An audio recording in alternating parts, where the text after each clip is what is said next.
Hi everyone, this is Anna from Koala Soap, and once again I forgot to turn on my mic for this recording. What I'm showing you here is my inspiration for today's soap. I like the blues and the golds. I'm going to try that soap again. We're going to be using StarDust, Micas, King Midas Gold, and Blue Ice. So we're going to go ahead and try this again. So I have four ounces of soap in each funnel.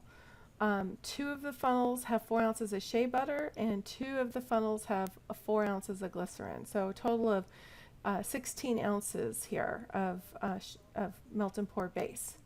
So what we're going to go ahead and do is get these melted down and make sure that we get them at a good temperature for pouring. If I were going to use fragrance on here, which I'm not going to, I'd be using 5 ml of scent, and I would disperse it between all of the soaps. On the side there I have about 12 ounces of shea butter that we're going to pour on top of the soap once we're done. And then I wanted to show you something we made on our other channel, All DIY Crafts. The holiday season is coming up, and so I'm trying to get my little gifts going so that I'll have everything made. Okay, so we have all of our soap melted down. I'm going to go ahead and start mixing the mica in, turn on the music, and you can just watch us work. If there's anything important or specific here, I will go ahead and let you know via annotation. Also, when I said I would be dispersing the 5 ml of fragrance oil into all the soaps, I did not mean the 12 to 13 ounces of shea butter on your lower right hand side. I would only be distributing it between the 4 cups that are melted. So we're going to go ahead and start mixing, and I am pouring mixing with alcohol for those of you who want to know what I was pouring into those little bath bomb molds. I always mix my micas with alcohol because if I don't, I tend to get like little speckles in my soaps, and it tends to settle at the bottom. So if you can mix your micas with alcohol before adding it to your soap, that would be your best route.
Okay, now what I'm going to do here is I always pour my opaque soap first, meaning the soap that is mixed with my shea butter, which is usually the opaque base that I use, just because it's a low sweat base, and where I live is pretty hot. All these soaps are at 130 or right above or right below. They're at a safe pour temperature.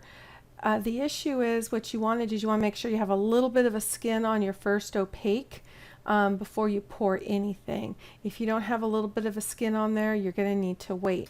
And what I do to check it is I use like a little skewer, chopstick, one of those little spoons that you see, and just wait till you have a somewhat of a thin skin before you pour. If you want to, what you could do is you could pour around that opaque, because once it hits that silicone mat, it's going to start to cool down fairly quickly anyway. And one person had asked, why are you squirting alcohol on your bases that you're pouring on there sometimes and not all the time? Well, the reason is because the alcohol cools it down a little bit faster. It's not necessarily to make these particular layers stick, because I am only going to be tearing them apart. So what I'm going to go ahead and do is once I get a thin skin, I'm going to start pouring on top of this, and then in the meantime you'll also see me pouring around it. You'll also see me testing it and pouring like off to the edge to see if the color can be poured on top or not.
We're back, and we are going to try to make this work the way I'm hoping it'll work.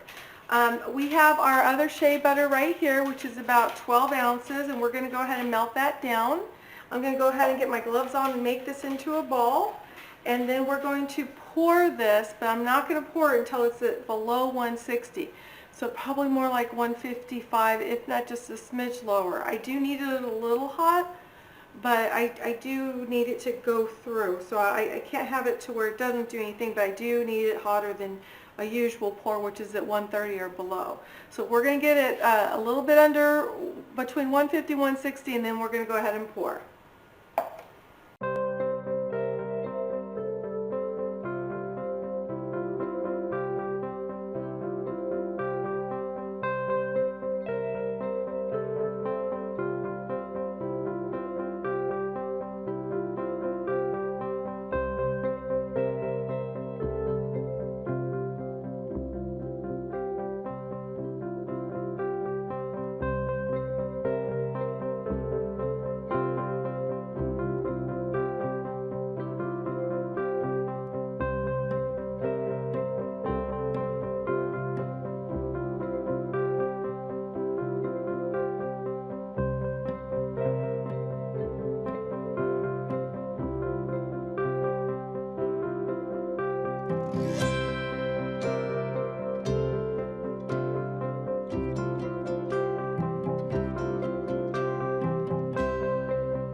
Okay everyone, when we're back, and so far so good. So I don't see all one color up here. It looks pretty good.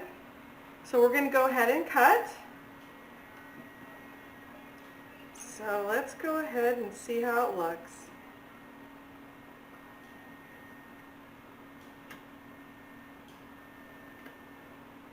Moment of truth. Oh, nice. Now, the last time I did this soap, people said they saw a man, like a postman in it, and they were absolutely right. Everybody saw that. That is really nice looking. I like it. Much, much better. Much better. So that was our trick here. Let's get to another one.